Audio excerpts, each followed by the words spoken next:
আমরা এমন এক পৃথিবীতে বাস করি যেখানে সবাই নিজের কথা বলতে চায়, সবাই নিজের ক্ষোভ, কষ্ট বা রাগ প্রকাশ করতে চায়। কিন্তু খুব কম মানুষই আছে যারা চুপ থেকে উত্তর দেয়, যারা ধৈর্যের মাধ্যমে প্রতিক্রিয়া জানায়। ধৈর্যশীল মানুষকে অনেকেই দুর্বল ভাবে ভাবে সে কিছু বলতে পারে না, প্রতিবাদ করতে পারে না।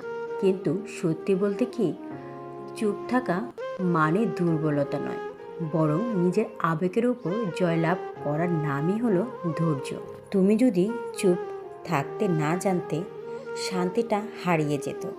এটাই হলো ধৈর্যের শক্তি। ধৈর্যশীল মানুষ আসলে বোঝে জীবনের সব উত্তর মুখে দিতে হয় না, অনেক উত্তর সময় দিয়ে দিতে হয়। কখনো চুপ থাকা মানে আমি হেরে গেছি না, বরং আমি নিজের ভেতরের আগুনটা নিভিয়ে দিয়েছি, যেন পৃথিবীটা একটু ঠান্ডা থাকে। ধৈর্যশীল মানুষ সম্পর্ক বাঁচাতে জানে, যেখানে সবাই আমি ঠিক তুমি ভুল এই প্রতিযোগিতায় মগ্ন, সেখানে ধৈর্যশীল মানুষ নিজের অহংকে পেছনে ফেলে সামনে রাখে ভালোবাসা। সে বোঝে রাগ সাময়িক, কিন্তু সম্পর্ক চিরস্থায়ী। আমি এক বৃদ্ধ মানুষকে বলতে শুনেছি, জীবনে সব কিছু বোঝা যায়, কিন্তু সব কিছু বলা যায় না। তখন বুঝিনি কথাটার গভীরতা কি, আজ বুঝি।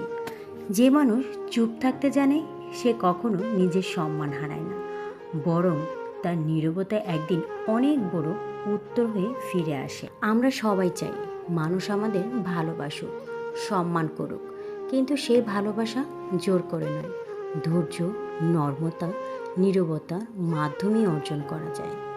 একজন চুপ থাকা মানুষকে সবাই ভরসা করে, কারণ সে জানে কখন কথা বলতে হয় আর কখন চুপ থাকা শ্রেষ্ঠ উত্তর।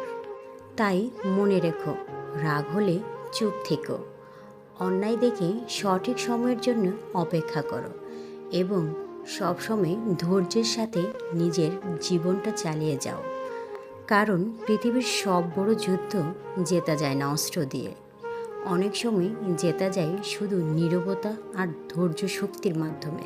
শেষে আমি একটা লাইনই বলতে চাই, ধৈর্যশীল মানুষ কখনো হারে না, সে শুধু সঠিক সময়ের অপেক্ষায় থাকে, আর এই অপেক্ষায় একদিন তার সাফল্যের, তার সম্মানের, তার ভালোবাসার গল্প হয়ে ওঠে। একটা কথা সবসময় মনে রাখবেন, একটা ফুটবলে লাথি দিতে হলে আপনার পাটাকে পিছনে নিতে হবে। একটা দোলনাকে সামনে থেকে ধাক্কা দিলে আপনি যত জোরে ধাক্কা দেবেন দোলনাটি তত দ্রুত ফিরে আসবে। আপনি নিশ্চিত থাকুন, যে আপনাকে কষ্ট দিয়েছে সে সমান কষ্ট পাবে, যে আপনাকে ব্যথা দিয়েছে ঠিক সে সমান ব্যথাটুকু ফেরত পাবে।